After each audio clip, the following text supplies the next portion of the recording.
Hi everyone. നമുക്ക് ഇന്ന് ഒരു ഇമ്പോർട്ടൻറ്റ് ടോപ്പിക് ഡിസ്കസ് ചെയ്യാം. അത് mind and sub conscious mind, മനസ്സും ഉപബോധ മനസ്സും. എല്ലാവരും കേട്ട് കാണും അല്ലേ, മനസ്സും ഉപബോധ മനസ്സൊക്കെ. ഞാനും ഇത് കുറേ കേട്ടിട്ടുണ്ട്. ഞാൻ പക്ഷേ കുറേ കാലം മുമ്പ് ട്രെയിനിങ് അറ്റൻഡ് ചെയ്തപ്പോൾ ഉപബോധ മനസ്സിന്റെ പ്രാധാന്യം അന്നാണ് എനിക്ക് മനസ്സിലായത് ആക്ച്വലി. കാരണം മനസ്സ് എപ്പോഴും നമ്മളെ വേട്ടയാടിക്കൊണ്ടിരിക്കും. മനസ്സാണ് വേട്ടയാടുക. കാരണം ഞാൻ എൻ്റെ ജീവിതത്തിൻ്റെ തുടക്കകാലത്ത് കുറച്ച് പരാജയങ്ങൾ അനുഭവപ്പെട്ട ആളാണ്. അപ്പോൾ മുന്നോട്ട് പോയപ്പോൾ ഈ പരാജയങ്ങളാണ് മനസ്സ് നമ്മളെ അറിയിച്ചുകൊണ്ടിരിക്കുക. അപ്പോൾ നമുക്ക് മുന്നോട്ട് പോകുമ്പോൾ പല വിഷമങ്ങളും നമുക്ക് ഫേസ് ചെയ്യും. ഈ മനസ്സ് എപ്പോഴും വേട്ടയാടിക്കൊണ്ടിരിക്കുകയാണ്, പിന്നെ എങ്ങനെ മുന്നോട്ട് പോവുക? ആ സമയത്താണ് ആക്ച്വലി ഉപബോധ മനസ്സ്, സബ് കോൺഷ്യസ് മൈൻഡിനെ ട്രെയിൻ ചെയ്ത് കഴിഞ്ഞാൽ, സബ് കോൺഷ്യസ് മൈൻഡ് പാവമായിട്ടുള്ളൊരു മനസ്സാണ്. സബ് കോൺഷ്യസ് മൈൻഡ് ആക്ച്വലി നമുക്ക് ട്രെയിൻ ചെയ്യാൻ പറ്റിയാൽ അത് വിജയത്തിലേക്കുള്ളൊരു ഒരു പാത്ത് റെഡിയാക്കി തരുന്ന പോലെയാണ്. ഒരു ഉദാഹരണം ഞാൻ പറയാം. രാവിലെ നമ്മൾ എണീക്കുമ്പോൾ നമ്മൾ നന്ദിയൊക്കെ പറയും. എല്ലാം കഴിഞ്ഞ് വന്ന് ദൈവത്തോട് നന്ദി പറഞ്ഞു കഴിഞ്ഞ്, നമ്മൾ ജന്മം നൽകിയ അച്ഛനോടും അമ്മോടും ഒക്കെ നന്ദി പറഞ്ഞു കഴിഞ്ഞ് നമ്മൾ പിന്നൊരു പല്ല് തേക്കുന്ന ഒരു സ്വഭാവം ഉണ്ടല്ലോ എല്ലാവർക്കും, അല്ലേ? അപ്പോൾ ഞാൻ പല്ല് തേക്കാൻ വാഷ് ബേസിന് മുമ്പിൽ വരുമ്പോൾ എൻ്റെ കൈകൾ ഏതൊക്കെ പ്രവർത്തിക്കുക? ആദ്യം ഞാൻ എൻ്റെ ഈ കൈ എടുത്തിട്ടാണ് ബ്രഷ് എടുക്കുക. അത് കഴിഞ്ഞ് ഞാൻ ഈ കൈയിലേക്ക് കൊടുക്കും. അത് കഴിഞ്ഞ് ഞാൻ പേസ്റ്റ് എടുക്കും. പേസ്റ്റ് എടുത്തിട്ട് പേസ്റ്റ് അതിലിടും. പേസ്റ്റ് തിരിച്ചു വയ്ക്കും. ഈ കൈയിൽ നിന്ന് തിരിച്ച് ഈ കൈയിലേക്ക് കൊടുക്കും, പല്ല് തേക്കും. തുടക്കത്തിലൊക്കെ ഞാൻ അറിഞ്ഞുകൊണ്ടാണ് ചെയ്യുമെങ്കിൽ കുറച്ച് കഴിയുമ്പോൾ ഞാൻ അറിയാതെ ചെയ്യുന്ന ഒരു പ്രവൃത്തിയത്. കാരണം ഉപബോധ മനസ്സ് ഏറ്റെടുത്തു കഴിഞ്ഞു. ശരിക്കും പറഞ്ഞാൽ 21 ദിവസം നമ്മൾ ഒരു കാര്യം കണ്ടിന്യൂസ് ആയിട്ട് ഇഫക്റ്റീവായിട്ട് ചെയ്തു കഴിഞ്ഞാൽ ഉപബോധ മനസ്സ് അത് ഏറ്റെടുക്കും. ഉപബോധ മനസ്സ് ഏറ്റെടുത്തു കഴിഞ്ഞാൽ സംഗതി സുഖമാണ്, പിന്നെ നമ്മൾ അറിയുന്നില്ല. അപ്പൊ നമുക്ക് എങ്ങനെ പ്രോഗ്രാം ചെയ്തെടുക്കണം? നമ്മുടെ സൂപ്പർ കമ്പ്യൂട്ടർ തന്നെയാണല്ലോ നമ്മുടെ ബ്രെയിനും മനസ്സും ഒക്കെ. അപ്പൊ നമ്മൾ കമ്പ്യൂട്ടർ പ്രോഗ്രാം ചെയ്യണ പോലെ നമ്മൾക്ക് എങ്ങനെ പ്രോഗ്രാം ചെയ്യണം ഈ സബ് കോൺഷ്യസ് മൈൻഡിനെ നമ്മുടെ കയ്യിൽ ഒതുക്കാൻ വേണ്ടി? What is the program to be done? അപ്പോ അതിനൊരു ഉദാഹരണം പറഞ്ഞുകൊണ്ട് വീണ്ടും ഞാൻ ഉദാഹരണത്തിലേക്ക് പോകണം. ഒരു ഡ്രൈവിംഗ് ലെസൺ. ഡ്രൈവിംഗ് ഇപ്പൊ ഞാൻ നല്ലപോലെ രസമായിട്ട് ഡ്രൈവ് ചെയ്യും, ഒന്നും ശ്രദ്ധിക്കാറില്ല, സുഖമായിട്ട് ഡ്രൈവ് ചെയ്യും. പക്ഷെ ഒരു ദിവസം ഞാൻ ഡ്രൈവിംഗ് പഠിക്കാൻ പോയിരുന്നു. എല്ലാവർക്കും അതുപോലെ ഒരു അനുഭവം ഉണ്ട്. ഒരു ദിവസം ഡ്രൈവിംഗ് സ്കൂളിലോ അല്ലെങ്കിൽ നിങ്ങളുടെ അച്ഛനും അമ്മയും പഠിപ്പിക്കലോ ഒക്കെ ഉണ്ടായിട്ടുണ്ടാവും. ഞാനൊരു ഡ്രൈവിംഗ് എക്സ്പീരിയൻസ് പറയണ്ട. ഒരു ഹസ്ബൻഡ് ആൻഡ് വൈഫിന്റെ ഡ്രൈവിംഗ് എക്സ്പീരിയൻസ്. ഹസ്ബൻഡ് നല്ല ഡ്രൈവറാണ്, എപ്പോഴും പുറത്തേക്ക് പോകും, ഭാര്യയും കൂടെ പോകും. പക്ഷെ ഭാര്യയ്ക്ക് ഡ്രൈവിംഗ് അറിയില്ല, പക്ഷെ യാത്ര കുറെ ചെയ്തിട്ടുണ്ട്. അപ്പൊ ഹസ്ബൻഡ് കുറെ ഇങ്ങനെ ഡ്രൈവ് ചെയ്യുമ്പോൾ ഇടയ്ക്ക് ബ്രേക്ക് പെട്ടെന്ന് പിടിക്കും, ഇടയ്ക്ക് സ്പീഡ് കൂട്ടും. അപ്പൊ ഈ വൈഫ് അടുത്തിരുന്നിട്ട് പലപ്പോഴും ശകാരിക്കും. എന്താ മനുഷ്യ എന്താ ഇത്ര സ്പീഡിൽ കൊണ്ട്, എന്തിനാ ഇപ്പൊ ബ്രേക്ക് ചെയ്തത്, അയ്യോ ഞാൻ പേടിച്ചു പോയി എന്നൊക്കെ കമന്റ് പറഞ്ഞുകൊണ്ടിരിക്കും. അദ്ദേഹം വണ്ടി ഓടിച്ചുകൊണ്ടിരിക്കും കുറെ. അപ്പോ സത്യം പറഞ്ഞാൽ ആ സമയത്ത് ഡ്രൈവിങ്ങിനെ പറ്റി വൈഫിന് ഒന്നും അറിയില്ല.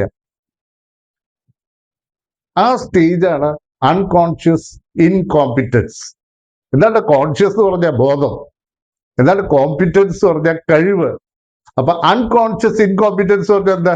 ബോധമില്ല, കഴിവില്ല. ആ ഒരു അവസ്ഥയാണ് ഫസ്റ്റ് സ്റ്റേജ്. ഈ ഫസ്റ്റ് സ്റ്റേജിൽ എല്ലാം നമ്മൾ പാസ് ചെയ്ത് പോയേ പറ്റൂ. അപ്പോഴാണ് ഹസ്ബൻഡ് പറയുന്നത്, നീ ഒരു കാര്യം ചെയ്യും, നീ ഒരു ഡ്രൈവിംഗ് സ്കൂളിൽ പോയി പഠിക്കുക, നിനക്കും ഡ്രൈവ്. അപ്പൊ സന്തോഷമായി, ഭാര്യയ്ക്ക് വളരെ സന്തോഷമായി. ഭാര്യ പറഞ്ഞു, എനിക്ക് വേഗം പഠിക്കാൻ പറ്റും, ഞാൻ എത്ര ദിവസമായി നിങ്ങളുടെ കൂടെ യാത്ര ചെയ്തു എന്ന് പറഞ്ഞ് ഡ്രൈവിംഗ് സ്കൂളിൽ പോവാണ്. ഡ്രൈവിംഗ് സാറിനോട് പറഞ്ഞു, ഫീസൊക്കെ കൊടുത്തു.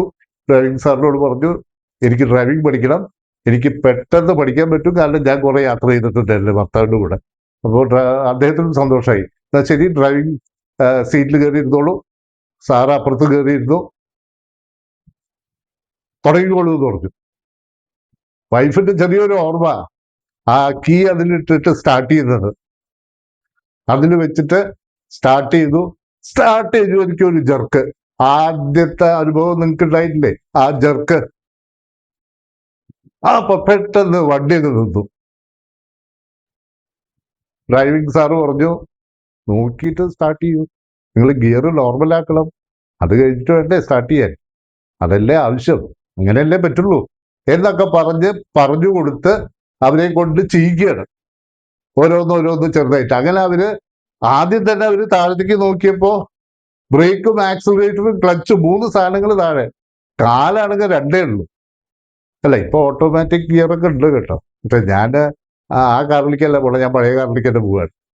അപ്പൊ ആ വൈഫ് പെട്ടെന്ന് സാറിനോട് ചോദിച്ചു, അയ്യോ എനിക്ക് 2 കാലുകളുള്ളൂ, ഈ 3 സാധനമുള്ളൂ താഴെ.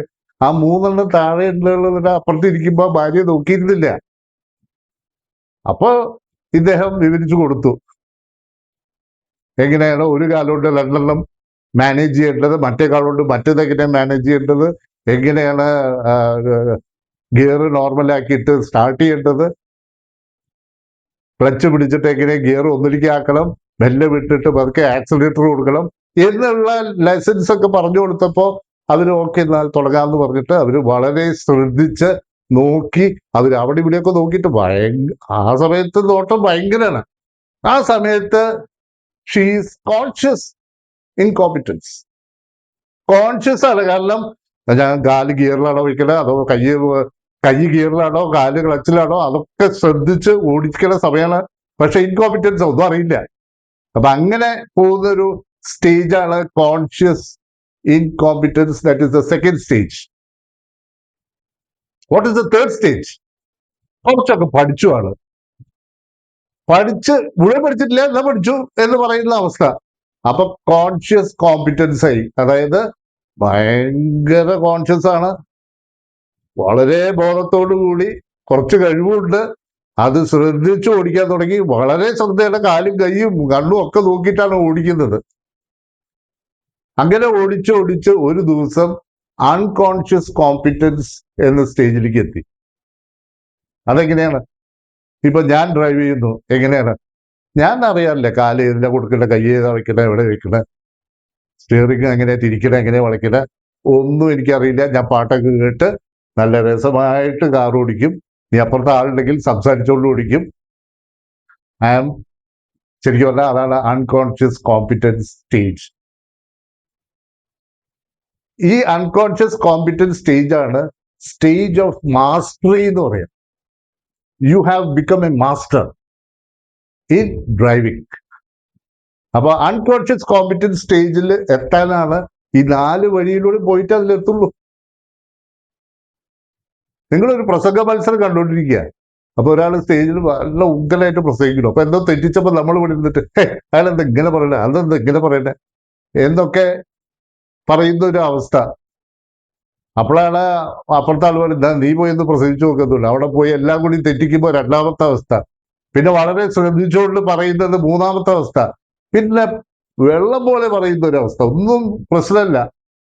ഇപ്പൊ ഞാൻ ലീഡർഷിപ്പ് ക്ലാസ്സുകൾ അറ്റൻഡ് ചെയ്ത ദിവസങ്ങൾ എനിക്ക് ഓർമ്മയുണ്ട്.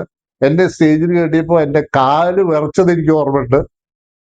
ആ സ്റ്റേജിൽ കൂടെ ഒക്കെ പോയിട്ട് തന്നെയാണ് ഈ 4th സ്റ്റേജില്, സ്റ്റേജ് ഓഫ് മാസ്റ്ററിയിൽ നമ്മൾ എത്തുന്നത്. ഏത് പ്രവൃത്തി എടുത്താലും ഈ 4 സ്റ്റേജ് കൂടി നമുക്ക് പോയേ പറ്റും. ഏറ്റവും വിഷമം എന്നറിയും, 1ാമത്തെ സ്റ്റേജ് 2ാമത്തെ സ്റ്റേജ് കഴിയുമ്പോൾ നമ്മൾ വിചാരിക്കും ഇത് ശരിയാവില്ല. So we plan to quit. നമ്മൾ വേണ്ടാന്ന് വെക്കാൻ ഉള്ള ഒരു ശ്രമം തുടങ്ങും. പല കാര്യങ്ങളും നിങ്ങൾ ഓർത്തിട്ടുണ്ടാവില്ലേ? ശരിക്കും പറഞ്ഞാൽ നമ്മൾ അപ്പൊ ക്വിറ്റ് ചെയ്യരുത്. നമ്മൾ 4 സ്റ്റേജും കൂടി പോകേണ്ടത് വളരെ ആവശ്യമാണ്. അപ്പൊ അതിലൊരു ടാഗ് ലൈൻ എന്താ അറിയോ? Winners never quit and quitters never win. അപ്പൊ ഈ 4 സ്റ്റേജസ് വളരെ ഇമ്പോർട്ടൻ്റ്. ആലോചിച്ച് നോക്കുക. വേറൊരു കാര്യം, ഡ്രീം ബിഗ്. കാരണം ഈ സബ് കോൺഷ്യസ് മൈൻഡിനെ ട്രെയിൻ ചെയ്യണമെന്നുണ്ടെങ്കിൽ നമുക്ക് ഓട്ടോ സജഷനും വിഷ്വലൈസേഷനും വളരെ ആവശ്യമാണ്. വെറുതെ അങ്ങോട്ട് ശരിയാവുന്നില്ല. Auto suggestion and visualisation. ഞാൻ ഡീപ്പായിട്ട് പോകുന്നില്ല, ഒരു ഉദാഹരണം പറയാം. You all know about mister Dhirubhai Ambani. അദ്ദേഹം ഇപ്പൊ ജീവിച്ചിരിപ്പില്ല. അദ്ദേഹത്തിന്റെ മക്കളാണ് ഇപ്പോ ഈ മെഗാ അവരുടെ ഇൻഡസ്ട്രി കൺട്രോൾ ചെയ്യുന്നത്. അവിടെ ഇന്ത്യയിലും ലോകത്തും അറിയപ്പെടുന്ന ഒരു ഇൻഡസ്ട്രിയലിസ്റ്റ് ആണ്. പക്ഷെ ഒരു കാര്യം ആലോചിച്ച് നോക്കൂ, ധീരുഭായ് അംബാനി ചെറുപ്പകാലത്ത് പേപ്പർ വിറ്റുകൊണ്ട് നടന്ന ആളാണ്, സൈക്കിൾ ചവിട്ടി. അദ്ദേഹം പെട്രോൾ ബങ്കില് ബാലനായിരുന്നപ്പോൾ പെട്രോൾ ബങ്കിൽ പെട്രോൾ ഒഴിച്ചുകൊണ്ടിരുന്ന വ്യക്തിയാണ്. കാറുകളും ഒക്കെ വരുമ്പോൾ പെട്രോൾ ഒഴിക്കില്ലേ, ഇപ്പൊ ഒഴിക്കുമ്പോ കണ്ടിട്ടില്ലേ ചില ആൾക്കാർ അവിടെ നമുക്ക് ഒഴിച്ചത്. അതുപോലൊരാളായിരുന്നു ധീരുഭായ് അംബാനി. ധീരുഭായ് അംബാനിയുടെ ഡ്രീം വാസ് വെരി ബിഗ്. അദ്ദേഹം ഈ പെട്രോൾ നോക്കിയിട്ട് അദ്ദേഹം ചിന്തിച്ചത്, ഇന്ത്യയിൽ ഒരു പെട്രോൾ റിഫൈനറി ഇൻഡസ്ട്രി തുടങ്ങിയാൽ എങ്ങനെയിരിക്കും, ഞാൻ പെട്രോൾ മാനുഫാക്ചർ ചെയ്താൽ എങ്ങനെയിരിക്കും. ഞാൻ ആലോചിച്ചു, ഞാനാണ് ആ ബാലനെങ്കിൽ ഞാൻ ആകെ ചിന്തിക്കുക ആ പെട്രോൾ പമ്പിൽ മാനേജർ ആവാൻ പറ്റുമെന്നാ. പക്ഷെ അദ്ദേഹം ചിന്തിച്ചത് ഈ ഡ്രീംഡ് ബിഗ്. അദ്ദേഹത്തിന്റെ ബോംബെയിലെ കുടിസ് റൂമില് അദ്ദേഹം റിഫൈനറി, ലോകത്തിലെ റിഫൈനറിയുടെ പടങ്ങളൊക്കെ ഒട്ടിച്ചു വെച്ചിട്ടുണ്ടായിരുന്നു. രാവിലെ എണീക്കുമ്പോഴും രാത്രി കിടക്കുമ്പോഴും ഓട്ടോ സജഷൻ ആൻഡ് വിഷ്വലൈസേഷൻ ചെയ്തൊരു വ്യക്തിയാണ് Dhirubhai Ambani. And you know the story, miracles happen, they did it. ഇന്ന് അവരുടെ മക്കള്, ഹീസ് നോ മോർ, അവരുടെ മക്കള് ഈസ് എൻജോയിങ്. സോ അത്രയും വലിയൊരു എക്സാമ്പിൾ നമുക്ക് വേറൊന്നും പറയാനില്ല. അതുകൊണ്ട് ജീവിതത്തിൽ വിജയിക്കണമെന്നുണ്ടെങ്കിൽ ഈ പറഞ്ഞ കാര്യങ്ങൾ വളരെ ഇമ്പോർട്ടൻ്റ് ആണ്. ഞാൻ എപ്പോഴും പറയാറുണ്ട്, ഈ 4 സ്റ്റേജ് വളരെ ഇമ്പോർട്ടൻ്റ് ആണ്. 4 സ്റ്റേജും കൂടിയും ജീവിതം മുന്നോട്ട് പോവുക. എന്ത് പ്രവൃത്തി ചെയ്യുമ്പോഴും ഈ 4 സ്റ്റേജസ് ഓഫ് ലൈഫ് വരും. So take A vice decision, go forward, just think, winners never quit, quitters never win. See you in the next video. Bye bye, take care.